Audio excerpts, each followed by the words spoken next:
Hello everyone, and welcome to my General Hospital official channel. I hope everyone is having a wonderful day. Before we begin, please hit the subscribe button and give this video a thumbs up. It was a quiet autumn morning in Port Charles, but the city seemed to be holding its breath, waiting for the inevitable. Today was intended to be a celebration, a day of unity. Sonny Corinthos and Nina Reeves were ultimately married in a meticulously planned ceremony at the Metro Court. But for Ava Jerome, this was the culmination of a different plan. Today would be her day of ultimate vengeance. Ava watched from her suite at the Metro Court, which gave her a clear view of the ballroom below. Sonny and Nina had precisely organized and approved each flower, cutlery, and guest. Despite the beauty and elegance, there was a palpable tension in the air, which only Ava appeared to perceive. In the days preceding up to the wedding, Ava had worked discreetly, manipulating events from behind the scenes, meticulously setting the groundwork for her plan. She intended to exact revenge on Sonny, the guy who had harassed her for years, deprived her of her daughter Kiki, and left her physically and mentally damaged. And today, she would make sure Sonny paid. As the guests crowded the ballroom, Ava made her way down. She'd brought a few surprise visitors of her own, folks Sonny wouldn't want to see, people he had hurt. The first of them was Cyrus Renaud. Cyrus, who had recently been released from prison, had no qualms about causing problems, especially if it meant upsetting Sonny's life.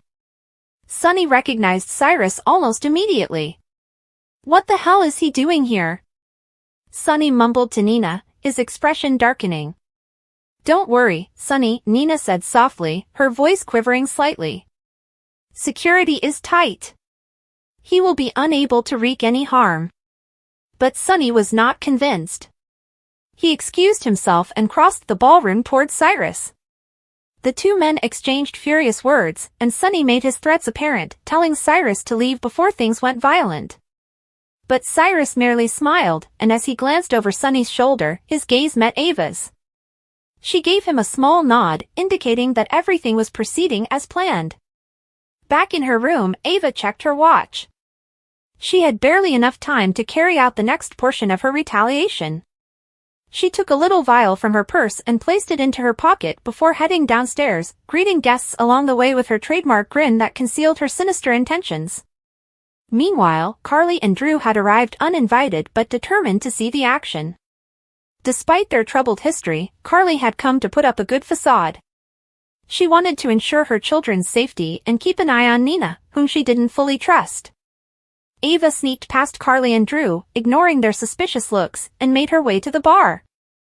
She approached the bartender, gave him a big tip, and muttered some instructions.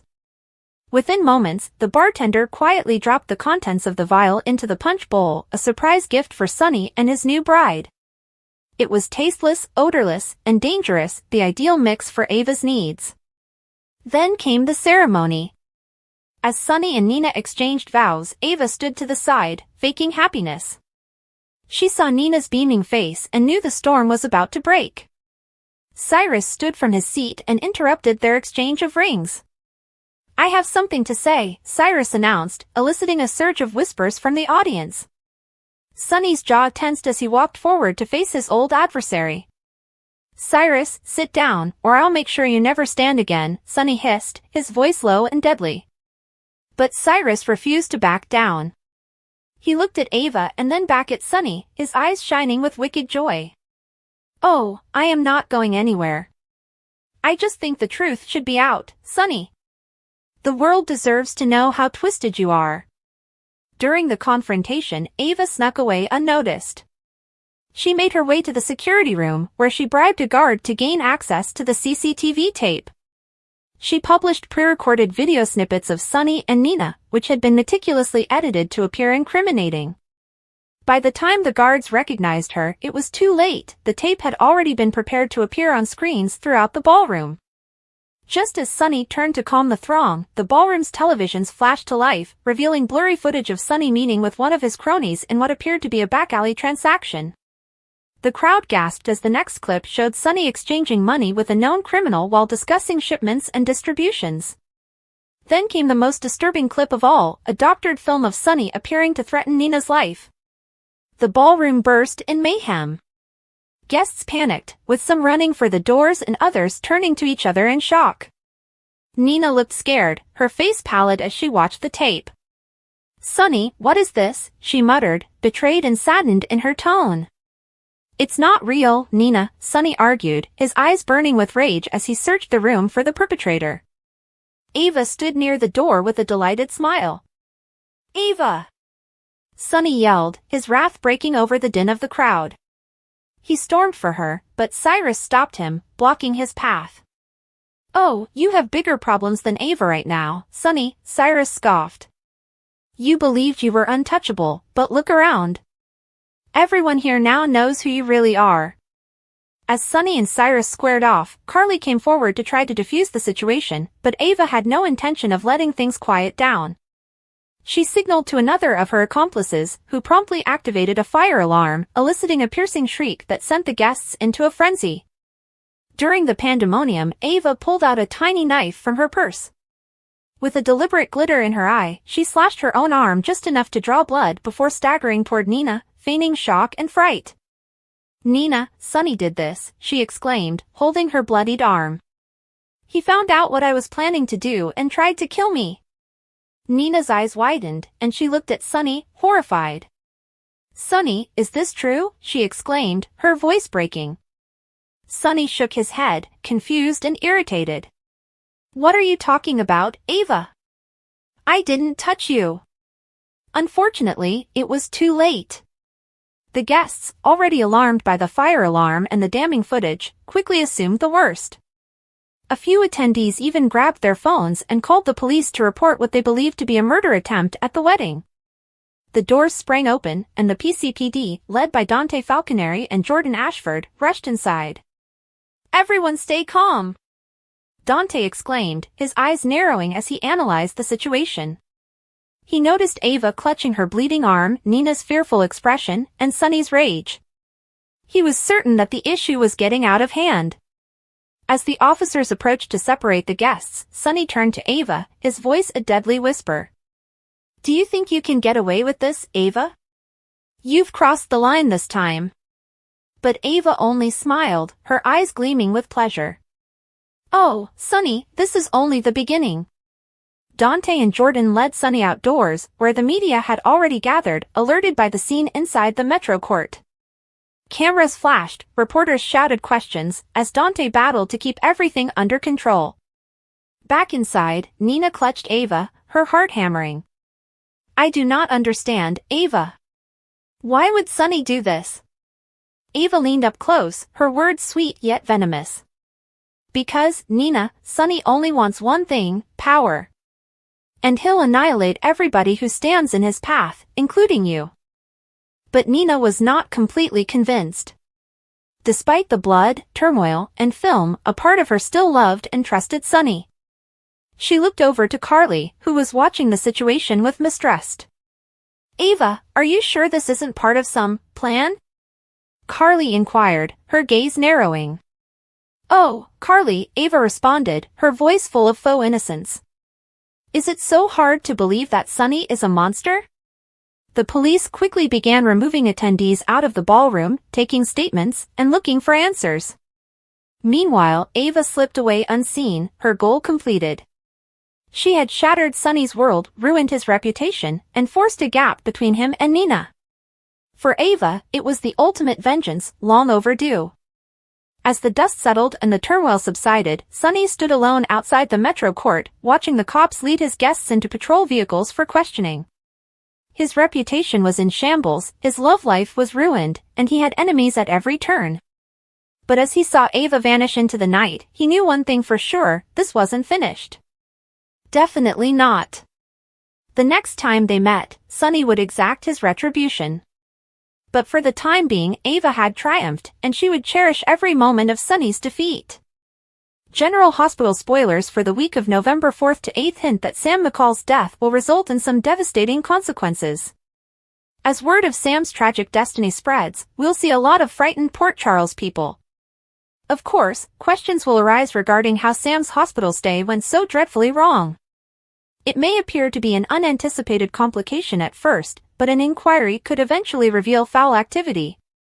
According to GH, Cyrus Renault may be to fault for Sam's death after putting Digitalis in her bag. Cyrus, on the other hand, is a rather slick guy, so he might get away with it at least for the time being. Regardless, Danny Morgan and Scout Quartermain will be distraught after losing their mother, so Jason Morgan and Drew Quartermain will have to comfort them as best they can. Drew and Jason will also experience grief because they both cared profoundly for Sam. Naturally, Dante Falconeri will be an emotional disaster as he attempts to figure out his future without Sam. The same is true for Alexis Davis, Christina Corinthos Davis, and Molly Lansing Davis as they attempt to deal with this family issue. Following Sam's death, Molly and Christina will lash out at each other, which may irritate Alexis even more.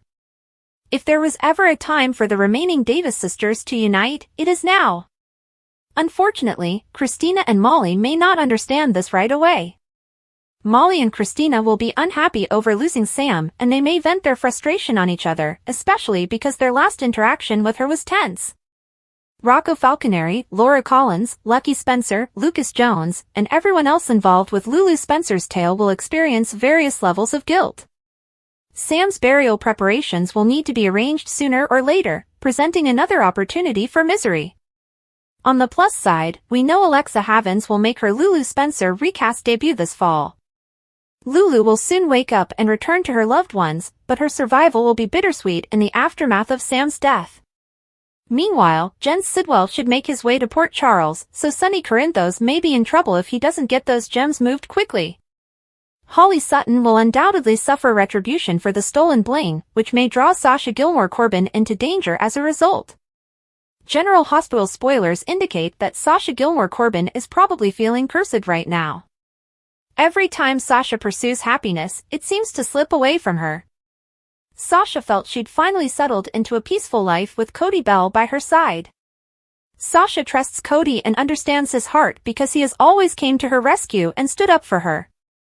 Cody and Sasha were developing a great relationship, but it has now crumbled due to Holly Sutton's revelation that they are first cousins. Sasha is devastated because there is proof from the WSB lab that Robert Scorpio is her father. Given the circumstances, it's hardly surprised that Sasha will become intoxicated and return to bed with Michael Corinthos. Michael is coping with his own romantic troubles after learning that Willow Corinthos and Drew Quartermain kissed behind his back. Sasha and Michael have remained friends since their breakup, so it's understandable that they'll cross the line and hit the sheets. At least that's how it appears in the October 30th preview video. That doesn't make it right, but this is typical soapy fare. Of course, it's a frequent soap opera trope for a female character to become pregnant after a single night stand. Sasha previously got pregnant after a steamy rendezvous with Brando Corbin, but will Michael be her second baby daddy? Sasha's deceased first child has recently come up in conversation as she was devastated by the loss of Liam Corbin. Holly wasn't present for the disaster, so Sasha shoved it in her face recently. Sasha deserves a second chance, but obtaining one with Michael would be extremely complicated. This could be the end of Michael and Sasha's marriage, but the GH writers may still go ahead with the pregnancy. Soap women are notoriously fertile and conceive at the worst possible times, so we'll see how things go for Sasha in the aftermath of her bedroom mishap.